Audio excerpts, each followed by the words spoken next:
मैं Pradeep Kumar public inter college पट्टी मोड़ा कांड से प्रवक्ता रसायन विज्ञान। जो हम यहाँ पर बात कर रहे थे, यहाँ पर कक्षा 12 के विषय रसायन विज्ञान में जो चैप्टर है आपका पृष्ठ रसायन, उसका टॉपिक चल रहा है कोलाइडी अवस्था। ठीक है,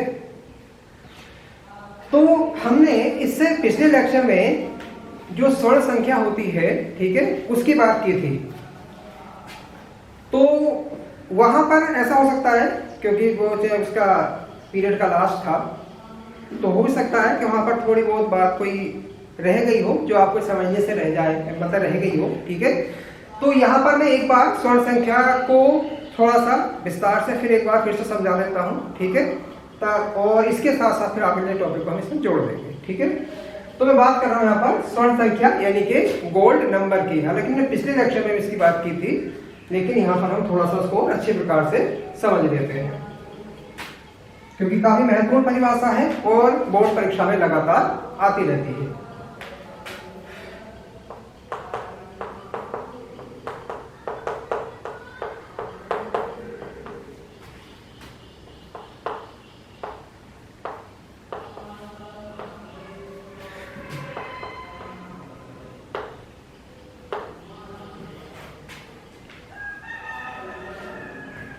अब अगर हम इसकी बात करें तो जो इसमें ऐसा होता है कि इसमें जो कोलाइडी विलयन होते हैं वो दो प्रकार के होते हैं। जैसे हम पीछे इसमें लेक्चर के दौरान यानी पिछले लेक्चरों में हमने इसका वर्णन भी किया है, अच्छे प्रकार से समझे भी हैं इसके बारे में। तो एक तो होता है जो द्रव स्नेही कोलाइड होते हैं और एक होता है जो द्रव विरोधी कोलाइड होते हैं। ठीक है, तो इसको पहले इसको हल्का समझ लेते हैं कि जो द्रव स्नेही कोलाइड होते हैं, अगर मान लीजिए जो इसमें मैंने बताया था कि जिस प्रकार से विलयन के अंदर दो घटक होते हैं, एक जो विलेय होता है और दूसरा जो विलायक होता है। ठीक है, विलायक जो पदार्थ को दूसरे में जो पदार्थ को घुलेगा और विलेय जो उसमें के अंदर से घुलता है जाकर के। जैसे उदाहरण के तौर पर अगर हम माने कि मान लिया हमने नमक और पानी का विलयन बनाना है, या नमक उसका चीनी का और पानी का विलयन बनाना है, तो उसमें क्या होगा, जो पानी होगा वो विलायक होगा और जो चीनी होगी, ठीक है, तो जो जल होगा वो विलायक होगा और इसके अंदर नमक या जो चीनी होती है वो क्या होगा, इसके अंदर विलेय होगा। ठीक है, तो ये तो बात किसकी थी, जब वास्तविक विलयन की बात कर रहे थे। अब बात आ जाती है इसके अंदर जो कोलाइडी विलयन है हमारा। ठीक है, तो जिस प्रकार से विलयन के अंदर यानी वास्तविक विलयन के अंदर विलेय और विलायक थे, ठीक उसी प्रकार से कोलाइडी विलयन के अंदर परिक्षेपण माध्यम यानी कि डिस्पर्सन मीडियम और परिक्षिप्त प्रावस्था यानी कि डिस्पर्स फेज होती है। ठीक है, इसमें जो परिक्षेपण माध्यम है वो विलायक के तरीके से काम करता है और जो परिक्षिप्त प्रावस्था के रूप में यानी कि जिसका कोलाइडी विलयन बनाना है, ठीक है, वो इसमें परिक्षिप्त प्रावस्था के रूप में रहता है। ठीक है, तो इसके अंदर दो प्रावस्थाएं होती हैं, परिक्षेपण माध्यम और परिक्षिप्त प्रावस्था यानी कि डिस्पर्सन मीडियम और डिस्पर्स फेज। ठीक है, अब उसके अंदर क्या था कि जब किसी विलायक माध्यम में यदि हमने जिसका कोलाइडी विलयन बनाना है उस पदार्थ को डाला और डालने के तुरंत बाद ही उसका कोलाइडी विलयन बन गया, तो इसका मतलब क्या हो गया कि वो द्रव स्नेही कोलाइड हुआ। ठीक है, अगर मान लिया कि हमने जिसका भी कोलाइडी विलयन बनाना है, मान लिया हमें गोल्ड का बनाना है यानी कि गोल्ड सॉल्ट बनाना है, गोल्ड का कोलाइडी विलयन बनाना है, तो ऐसा तो है नहीं कि हमने गोल्ड को लिया पानी में डाल दिया और विलयन बन गया। ठीक है, तो इस प्रकार से क्या है कि जो द्रव विरोधी कोलाइड होते हैं उनका जो कोलाइडी विलयन है वो आसानी से नहीं बनाया जा सकता। ठीक, अगर हमें उनका कोलाइडी विलयन बनाना है तो उसके लिए हम विशेष विधियों का प्रयोग करते हैं। जैसे मान लिया गोल्ड का कोलाइडी विलयन बनाना है तो उसके लिए हमने क्या काम करा, ब्रीडिंग आर्क विधि का प्रयोग करते हैं। ये मैं पिछले लेक्चर में बता चुका हूँ, ब्रीडिंग आर्क विधि का हम पूरा वर्णन कर चुके हैं चित्र सहित।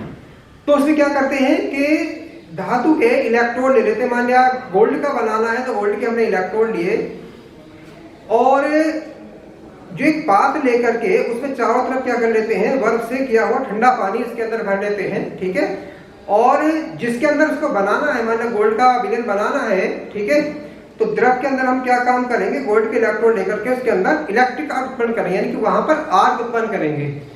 जब वहां पर आर्क उत्पन्न होता है, ठीक है, तो क्या होगा, जो हमारी धातु थी वो बाष्प बन जाती है, इनके बाष्प बन करके उठती है, क्योंकि वहां पर जल है, ठीक है।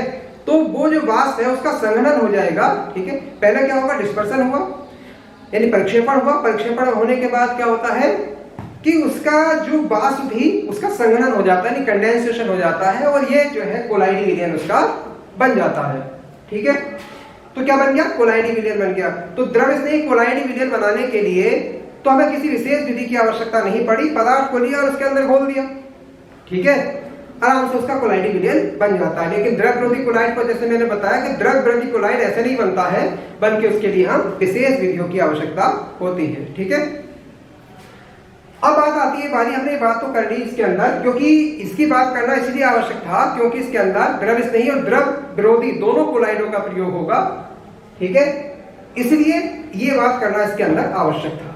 अब चलो इसकी बात कर लेते हैं वाला कि जो द्रव विरोधी कोलाइड होते हैं, ठीक है, मान लिया द्रव विरोधी कोलाइड को अभी अभी हमने एक उदाहरण लिया था, किसका लिया था, गोल्ड साल का, ठीक है, गोल्ड का कोलाइडी विलयन बनाया था जो ब्रीडिंग आवर विधि द्वारा था। अब हम क्या काम करते हैं,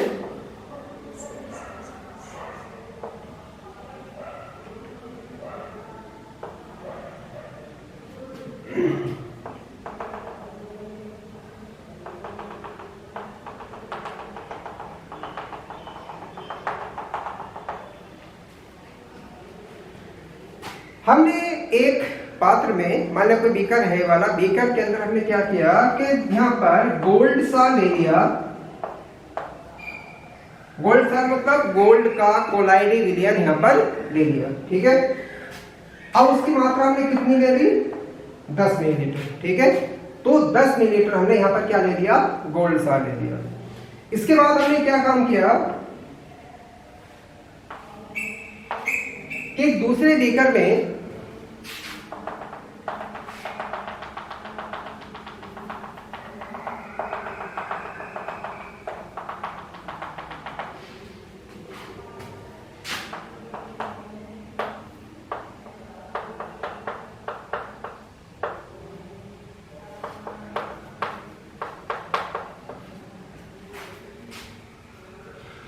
NaCl का 10% का विलयन ले लिया, ठीक है, यानी कि एक ऐसा विलयन ले लिया जिसमें NaCl का, ठीक है, यहाँ पर 10% का विलयन हमने इसके अंदर बना लिया।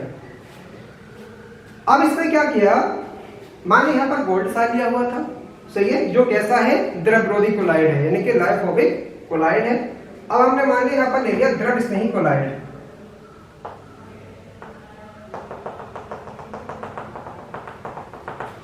मान लिया यहाँ पर जिलेटिन लिया हुआ है, जिलेटिन का कोलाइडी विलयन ले लिया हमने यहाँ पर।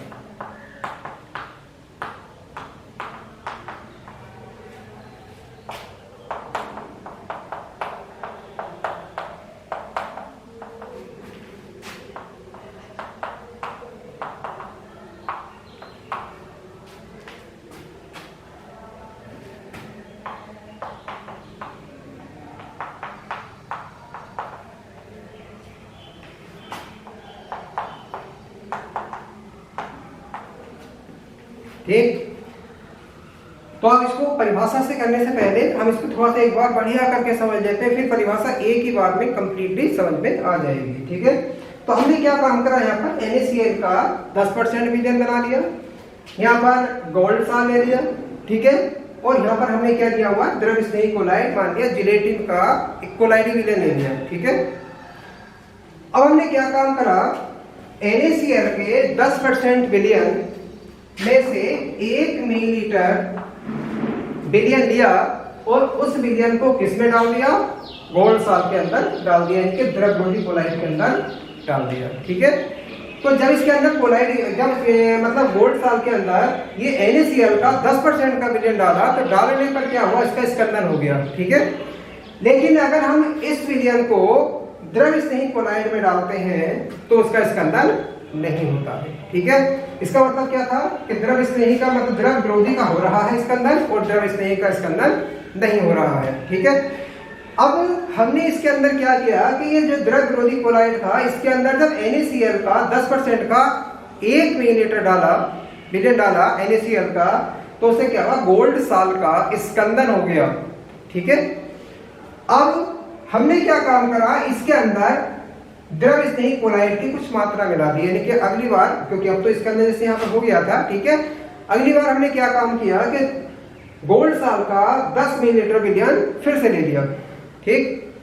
अब उसके अंदर क्या करा कि NaCl का 10% का 1 मिलीलीटर विलयन डालने से पहले हमने कुछ मात्रा किसकी मिलाई, जिलेटिन की मिला दी, ठीक है, जिलेटिन के कोलाइड विलयन की मात्रा इसके अंदर मिला दी, ठीक। अब हमने क्या किया कि इसके अंदर अब, यानी पहले क्या करा था, पहले तो हमने डाल दिया था शुरू में ही, ठीक है, यानी कि हमने जब ये नहीं मिलाया था, यानी कि जिलेटिन का जो कोलाइड विलयन था जब नहीं मिलाया था तब हमने डाला था, तो इसका अंदर क्या था, तुरंत ही हो गया था। लेकिन अब क्या हमने क्या करा है, इसको डालने से पहले हमने इसे लिया है, उसकी किसमें डाला है, इसके अंदर डाला, ठीक है, इसमें डाल दिया द्रव विरोधी कोलाइड, यानी गोल्ड साल का तो 10 मिलीलीटर विलयन लिया हुआ है, ठीक। कितना डालेंगे ये वाला, इसकी चर्चा हम अभी करेंगे वाला, ठीक है, कि कितना इसके लिए उपयोगी होगा। अब हमने क्या करा कि इसके अंदर कुछ निश्चित मात्रा में ये इसका कोलाइड विलयन डाल दिया, किसका, द्रव स्नेही का। अब क्या हुआ, इसके बाद हमने NaCl का 1 मिलीलीटर विलयन डाला, किसके अंदर, गोल्ड साल के अंदर विलयन डाला, ठीक। तो इसका इसके अंदर नहीं हुआ, इसका मतलब क्या था कि जब पहले इसका इसके अंदर हो रहा था और द्रव स्नेही कोलाइड डालने के बाद इसका इसके अंदर नहीं हुआ, इसका मतलब यह है कि जो द्रव स्नेही कोलाइड था उसने द्रव विरोधी कोलाइड की रक्षा की है, ठीक। तो ये क्या हो गया, रक्षक कोलाइड हो गया, रक्षित कोलाइड हो गया, कौन सा, द्रव स्नेही, और ये क्या हो गया, रक्षित कोलाइड हो गया, क्योंकि इसकी रक्षा हुई, तो इसकी रक्षा हुई और इसने रक्षा की, ठीक है। तो अब अगर हम इसकी बात करें, मतलब इसकी परिभाषा की बात करें, तो हम परिभाषा को इस प्रकार से समझ सकते हैं इसकी, कि किसी द्रव स्नेही कोलाइड की मिलीग्राम में वह मात्रा, ध्यान दें इस बात पर विशेष रूप से कि बात किसकी चल रही है, यहाँ पर द्रव स्नेही कोलाइड की बात चल रही है और उसी की मिलीग्राम में मात्रा की बात चल रही है, ठीक है, उसी की मिलीग्राम में मात्रा। तो किसी द्रव स्नेही कोलाइड की मिलीग्राम में वह मात्रा जो गोल्ड साल के 10 मिलीलीटर में, जो गोल्ड साल के 10 मिलीलीटर में NaCl का 10% विलयन का 1 मिलीलीटर डालने पर उसके संभावित स्कंदन को रोक दे, वो क्या कहलाता है, इसकी स्वर्ण संख्या कहलाती है, ठीक है। जो थोड़ा सा इसको विशेष रूप से फिर दोबारा से देख लें एक बार, परिभाषा अगर क्लियर नहीं हो तो एक बार फिर से बता देता हूं। हमने इसके अंदर किया क्या है कि इसका द्रव विरोधी कोलाइड का, ठीक है, स्कंदन कर रहा था NaCl का 10% विलयन का 1 मिलीलीटर डालने पर इसका स्कंदन कर दिया था, ठीक है। लेकिन जब हमने द्रव स्नेही कोलाइड इसके अंदर डाला तो इतनी ही मात्रा से, NaCl के 10% विलयन की इतनी ही मात्रा से, ठीक, इसका स्कंदन नहीं हुआ। तो इसका मतलब क्या था कि अब हमने ये मात्रा ली है और वो मिलीग्राम में मात्रा कितनी होगी, वो कम से कम, यानी कि न्यूनतम से न्यूनतम वह मात्रा जो इसके स्कंदन को रोक सके, ठीक है, वो क्या कहलाती है, उसकी स्वर्ण संख्या कहलाएगी। मान लिया हमने यहां पर लिया है क्या, जिलेटिन, और मान लिया जिलेटिन की मात्रा हमने यहां पर ली है 0.005 से 0.01 के मध्य, ठीक है। ये क्या है, जिलेटिन की, जो जिलेटिन लिया हुआ है हमने, इसका जो कोलाइड विलयन लिया है उसकी मिलीग्राम में मात्रा है जिलेटिन की, ठीक है, 0.005 से 0.01, यानी इतनी कम मात्रा ली गई है, ठीक। तो अगर हमने जिलेटिन की मात्रा इतनी डाली और इतनी मात्रा डालने से, अब ध्यान रखना, अगर मात्रा इससे कम रहती है तो इसके अंदर हो जाएगा, और इससे मात्रा अधिक रहती है तब तो रोकेगा ही, ठीक है। तो इस द्रव स्नेही कोलाइड की न्यूनतम, वह न्यूनतम मात्रा जिससे इसका स्कंदन रुक जाए, तो वही क्या कहलाता है, जो मिलीग्राम में, जो इसका भार है, जो मिलीग्राम में दिया गया है पदार्थ वाला, ठीक है, द्रव स्नेही कोलाइड दिया गया है, वही क्या है, इसकी स्वर्ण संख्या है, ठीक है। तो परिभाषा के रूप में हम इसको एक बार फिर से देख लेते हैं कि किसी द्रव स्नेही कोलाइड की मिलीग्राम में वह मात्रा जो 10 मिलीलीटर गोल्ड साल में NaCl के 10% विलयन का 1 मिलीलीटर डालने पर उसके संभावित स्कंदन को रोक देती है, ठीक है, उसकी स्वर्ण संख्या कहलाती है। और ये ध्यान रखना, स्वर्ण संख्या का मान जितना कम होगा वो उतना ही अच्छा रक्षी कोलाइड कहलाएगा। ठीक है, क्यों कहलाएगा? देखो जिलेटिन लिया है तो इसकी मिलीग्राम में मात्रा हम इतनी ले रहे हैं। अगर हम स्टार्च ले रहे हैं यहाँ पर तो ये 20 से 25 मिलीग्राम की आवश्यकता पड़ेगी। ठीक है, अब सोचो कि हमने जिलेटिन की जो मात्रा डाली है मिलीग्राम में वो बहुत ज्यादा कम है, यानी कि 0.005 है, और स्टार्च की मात्रा मिलीग्राम में डालनी पड़ रही है हमें 20 से 25 मिलीग्राम। तो आप खुद सोच करके देखो कि बेहतर क्या होगा। जो पदार्थ हम कम डालेंगे वही तो बेहतर होगा, यानी कि हमने इसकी मात्रा इतनी सी मात्रा नहीं, बहुत ही ना के बराबर मात्रा भी कम कर गई और ये बहुत बड़ी मात्रा में डाला गया। ठीक है, तो सीधी सी बात है वाला कि जो पदार्थ कम पदार्थ डालने पर ही पूरा काम कर रहा है, उससे बेहतर काम कर रहा है, तो उसके अंदर रक्षी कोलाइड कौन सा अच्छा होगा? जिसकी मिलीग्राम में मात्रा कम प्रयुक्त हुई है। ठीक है, तो हम ये कह सकते हैं कि जिलेटिन इसमें सबसे अच्छा रक्षी कोलाइड है और स्टार्च सबसे बेकार कह सकते हैं, यानी कि सबसे खराब है। तो अब स्वर्ण संख्या को मैं समझता हूं अच्छी प्रकार से आप समझ गए होंगे कि स्वर्ण संख्या क्या होती है। ठीक है, परिभाषा बस छोटी सी एक बार हम दोहरा लेते हैं इसको। इसमें किसी द्रव स्नेही कोलाइड की मिलीग्राम में वह मात्रा जो 10 मिलीलीटर गोल्ड साल में NaCl का 10% मिलान 10 NaCl का 10% विलयन का 1 मिलीलीटर मिलाने पर उसके संभावित स्कंदन को रोक दे। ठीक है, वो क्या कहलाएगी? उसकी स्वर्ण संख्या कहलाती है। ठीक है, तो हम इसको अच्छी प्रकार से इसको ध्यान रखेंगे। ठीक, अब अगले टॉपिक पर आते हैं, फिर इसको दूर कर देते हैं।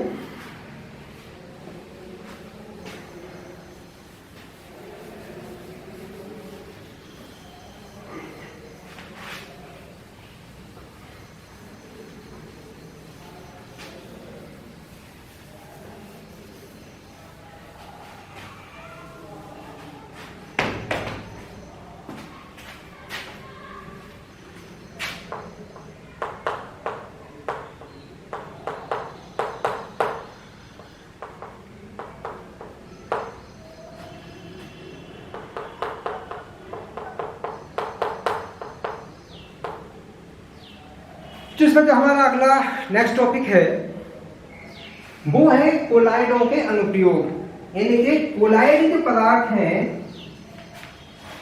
वो कहां कहां पर यूज होते हैं, यानी कि इनका प्रयोग हम कहां कहां पर कर सकते हैं। ठीक है, तो कोलाइडों का जो प्रयोग है वो बहुत सारी जगह है। तो हम क्या काम करेंगे, अब एक एक करके इसका वर्णन हम कर लेते हैं। तो सबसे पहले यहां पर आ जाता है